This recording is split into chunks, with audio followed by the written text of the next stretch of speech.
નમસ્કાર સજ્જનો, સ્વાગત છે આપનું. તો સજ્જનો, નિફ્ટી ઇન્ડેક્સ આજે 37 પોઈન્ટ વધીને 25,141 અંક સાથે બંધ આવ્યો છે. ઇન્ડેક્સ આજે ફ્લેટ ખોલીને ધીમે ધીમે એક તરફી સુધારા તરફ રહ્યો હતો. બપોરે 1 વાગે આજુબાજુ 25,222 નો હાઈ બનાવ્યો અને ત્યાર પછી પ્રોફિટ બુકિંગ આવ્યું અને મોટા ભાગનો ઉછાળો ધોવાઈ ગયો. તેમ છતાં બંધ પોઝિટિવ આવ્યો છે આજે. દોસ્તો, અહીં કંપની તથા ફંડામેન્ટલના વીતેલા ઇતિહાસની ચર્ચા માત્ર અભ્યાસના હેતુથી કરીએ છીએ, જેને ખરીદ વેચાણની ભલામણ નહીં સમજવા આપ સૌને એક વિનંતી કરું છું. આજે વોકઆઉટ 18% પ્લસમાં રહ્યો હતો. રતન ઇન્ડિયા એન્ટરપ્રાઇઝમાં 11%ની તેજી રહી હતી. નિનટેક સિસ્ટમ્સમાં 10%ની તેજી રહી હતી. યુનિપાર્ટ્સ ઇન્ડિયા 7.5% ઉપર ગયો છે. WH બ્રાન્ડી 8.25% પ્લસમાં રહ્યો છે.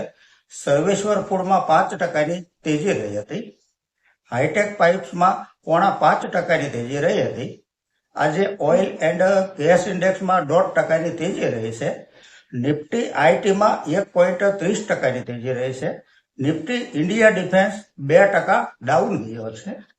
સિલ્વર 0.5% ડાઉન ગયું છે અને ક્રૂડ ઓઇલ 0.5% ઉપર ગયું છે. આજની ચર્ચાની સૌથી પહેલી કંપની છે BLS international service limited.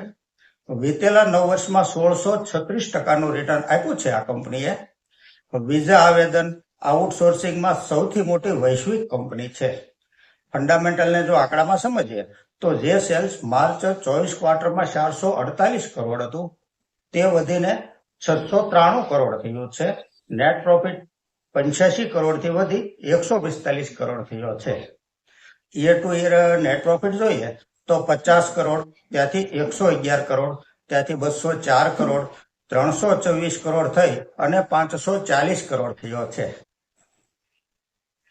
પ્રોફિટનો graph સતત અપ ટ્રેન્ડમાં છે.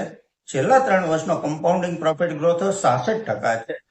સેલ્સ ગ્રોથ CAGR 3 વર્ષનો 37% છે.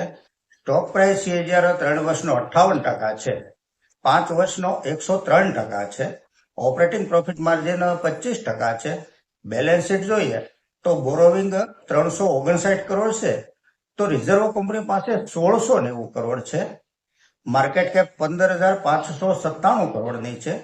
સ્ટોક પ્રાઇસ 379 રૂપિયા છે. 52 વીક હાઈ 522 રૂપિયા સુધી ગયેલો છે. ROCE 33% છે. ROE 36% છે.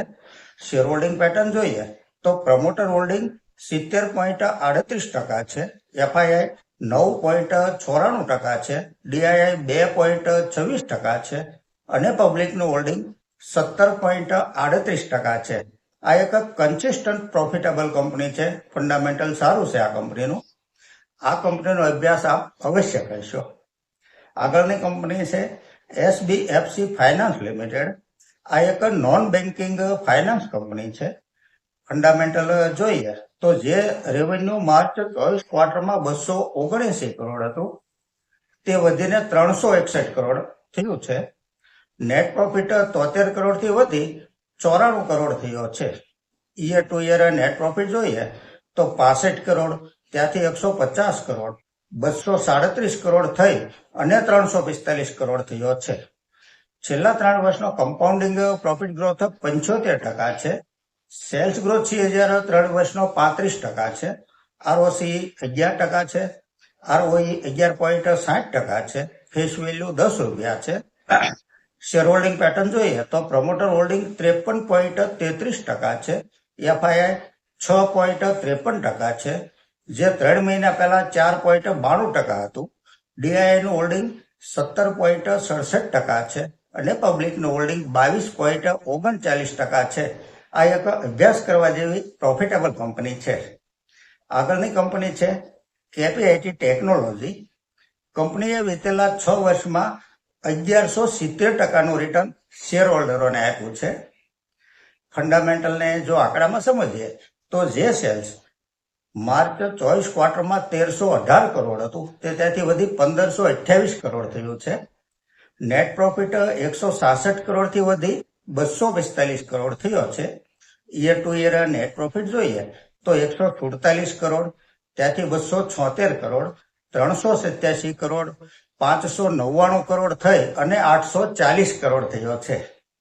પ્રોફિટનો ગ્રાફ સતત અપટ્રેન્ડમાં છે. છેલ્લા 3 વર્ષનો કમ્પાઉન્ડિંગ પ્રોફિટ ગ્રોથ 44% છે. સેલ્સ ગ્રોથ CAGR 3 વર્ષનો 34% છે. ઓપરેટિંગ પ્રોફિટ માર્જિન 21% છે. બેલેન્સ શીટ જોઈએ તો બોરોવિંગ 345 કરોડ છે. રિઝર્વ કંપની પાસે 2640 કરોડ છે. માર્કેટ કેપ 37,809 કરોડની છે. આ એક મિડ કેપ કંપની છે. સ્ટોક પ્રાઇસ 1380 રૂપિયા છે. 52 વીક હાઈ 1929 રૂપિયા સુધી ગયેલો છે. સ્ટોક હાલ ડિસ્કાઉન્ટ ઉપર ટ્રેડ કરી રહ્યો છે. પી રેશિયો 45 છે. ROC 41% છે. ROE 33% છે. ડિવિડન્ડ yield 0.48% છે. ફેસ વેલ્યુ 10 રૂપિયા છે. શેર હોલ્ડિંગ પેટર્ન જોઈએ તો પ્રોમોટર હોલ્ડિંગ 39.47% છે. FII 17.17% છે. DII 21.29% છે અને પબ્લિકનું હોલ્ડિંગ 21.15% છે. આ એક મજબૂત ફંડામેન્ટલ વાળી અને પ્રોફિટેબલ કંપની છે. આપના વોચ લિસ્ટમાં એડ કરી આપ અવશ્ય સ્ટડી કરશો. તો સજ્જનો, આ સાથે આજની આ ચર્ચા અહીં પૂરી કરીએ છીએ.